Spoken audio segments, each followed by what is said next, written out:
Hi there, sewing friends. My name is Alice Murray. Welcome to my channel, Mermaid Designs. I call it Mermaid because my name is Alice Murray and I'm making all the stuff on this channel, and I call it Designs because I'm making it up as I go along. I am what you would call a small YouTuber. I have a rinky-dink studio right here in my bedroom, and what I do is every day show you a different garment that I sewed in hopes of inspiring you to sew too. And I have heard from some of you, you're dragging out your sewing machines and giving it a whirl, so that is great to hear. I am a relatively new sewer, so I don't do anything too hard. And this week we are having fun. I really want us to have fun all the time. But this week, the fun we're having is sewing the trends, the 2021 trends. And I am basing these trends on Busby Styles Trends of 2021, and I will link that video in the description box. So you can check it out and try to guess, A, what is the trend she's wearing right now? And B, what is the trend she is going to show us tomorrow? And the next day, and the day after that. So today, the trend that I attempted to sew, and I need so much to hear from you if I achieved it, is luxury loungewear. Erin Busby says that because of COVID and all of the home time we are spending, that a big trend in fashion this year is luxury loungewear. And by luxury loungewear, she means like joggers and sweatshirts made from like velvet material. I'll show you what I did and then we'll talk about it.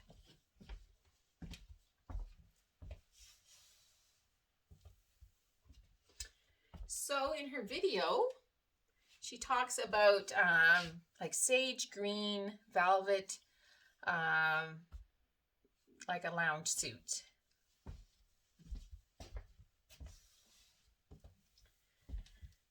I did not have sage green velvet. A sane person would plan far ahead. They would say, okay, I'm going to make a luxury loungewear set, and they would probably purchase a pattern, go through a lot of patterns online, find the right patterns. They would go to a fabric store, look through all of the fabric in the store, and find just the right fabric. Well, that's not what I'm doing. I thought, I will try sewing the trends. Let's see what they are. Oh, luxury loungewear, green sage velvet. Don't have any. What do I have that's close? Well, I have some. It's more, I call this more of a Shrek green than a sage green. That is, what do we call this? Ultra suede. It's kind of a fabric from back in the day. I got this from shopping my neighbor's stash, which is a great way to get fabric, I can tell you. And yeah.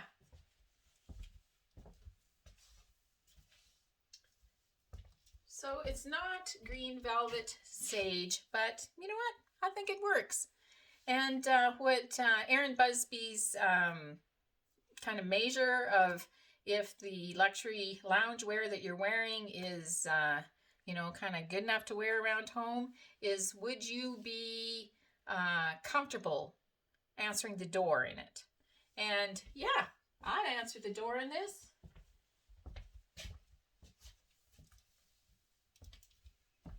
And it is comfortable. I kind of wore it all day yesterday, and I think I'm going to wear it all day today. It's quite comfortable. So, what did I make it from? Well, looked through my stash of patterns, and what I come up with was McCall's 5268. It's called an easy McCall's. I always like that word. And you can see it's got many different pieces. T-shirt with a pocket, and it's kind of got dropped shoulders because, as you can see by the styling, this pattern is probably from the 80s. Has a drop waist with a tie, and it has these leggings. And you can also make it as a jacket. So, and there's also shorts, and the shorts come with pockets, but the leggings don't. And this is a pattern for knits, stretch knits only, it says, such as cotton knits, medium weight jerseys, lightweight wool knits, lightweight double knits, cotton two-way stretch knits. Yeah, this Ultra Suede, not a knit at all. So what happens when you sew a knit pattern with a woven is that the knit pattern has factored into it, they call it negative ease, that basically they make it smaller than your body size, and then the stretch in the fabric makes it fit you. But back in the 80s, we liked our stuff roomy. Very, very roomy. So, yeah, it didn't matter. Plus, you can see that patterns, this pattern was size 18-20. That patterns we have nowadays have a lot more variations in the size, and patterns, I see some of the patterns I have from the 50s are one size. This one from the 80s is like two sizes. So yeah, there's plenty of room. I didn't have to worry about that.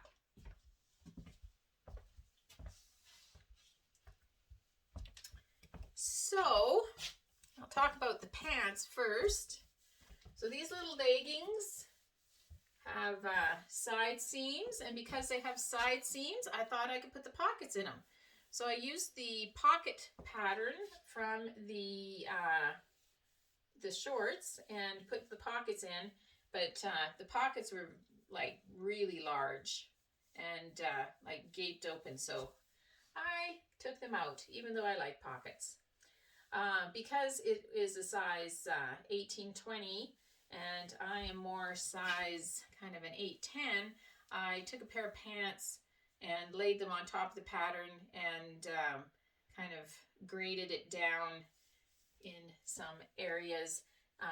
Mostly because it can make the rise too deep, you know, make the crotch hang down, I definitely cut some off the top. And it just folds over and has elastic around the top. So these are a very easy make. I made them short because they are in the styling on the envelope. They're short, and also because that's how much material I had. I had 2 meters, so. And then I made the top. Well, with the drop shoulders, it just really widened out this section. And, you know, that's kind of the section of me that's too wide anyways. And it looked awful. And so I cut the sleeves off and reattached them more at my shoulder seam rather than the drop seam. Put the pocket in before I sewed it up. Then decided, and I had, you know, taken it in a bit, you know, kind of graded down on the size as much as I could. And, but I still thought it needed darts, which this material doesn't really dart all that well. And it has a facing on the neck edge, which I like facings on neck edges. I think they finish it nicely. But probably the one thing that I saved from this t-shirt was like they had you go an inch out and top stitch it. Top stitch down the facing. So I got the pocket, I got the top stitching, but the rest of the top really doesn't look like that much at all.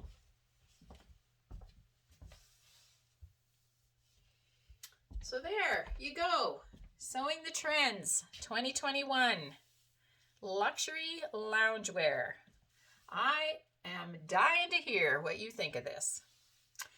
And I want to talk to you about putting in set-in sleeves in woven material.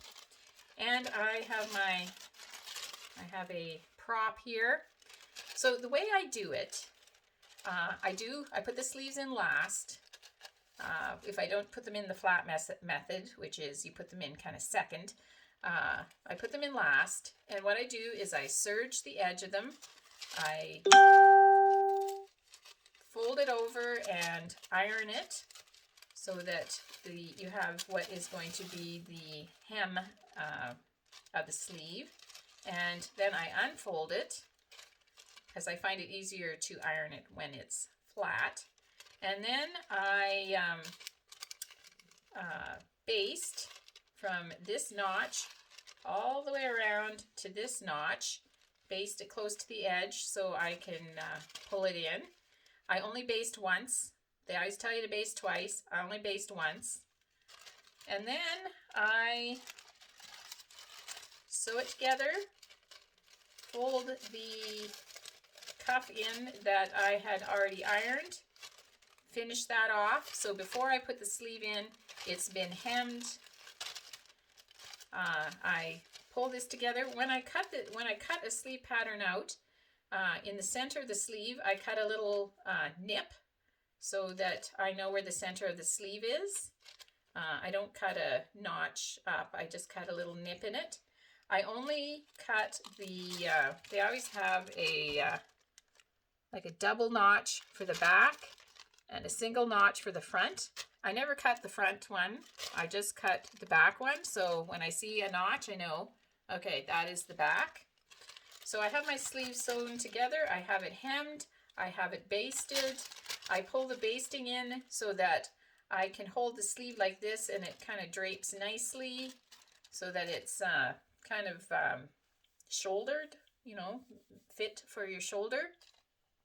I turn the body of the garment inside out. I have the sleeve right side out, line it up with the armhole, pin it first at the bottom, then at the little nip I made at the top, I line that up with the shoulder seam, pin that, and then using the basting as you know, kind of stretching it out and pinning it, and I pin it a lot. And then as I am sewing it, I smooth it, hold with this hand any extra material that might want to wedge in there, and you know, sew it on my sewing machine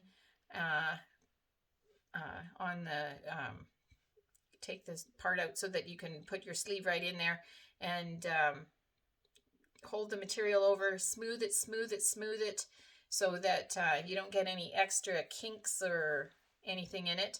And then once it's all sewed, I run it through the serger to finish that seam. I certainly, this garment, I sewed almost entirely on my serger. My new serger, oh, it's a dandy. But I still do the sleeves on my sewing machine and then finish them on the serger because that seems to do a much nicer job, because you just don't want to, and I've done that so many times where it gets bunchy-wunchy while you're sewing and then it gets something in it and then you have to pick it out and do it again. And I prefer not to pick it out and do it again. So yeah, one more quick look. My Shrek-inspired luxury loungewear using McCall's 5268. If you can't get that pattern, I wouldn't worry about it. And I hope that you are enjoying this week of Sewing the Trends and that my tips on sleeves have helped you some. And I hope that you are sewing, because sewing is so much fun. Till next time.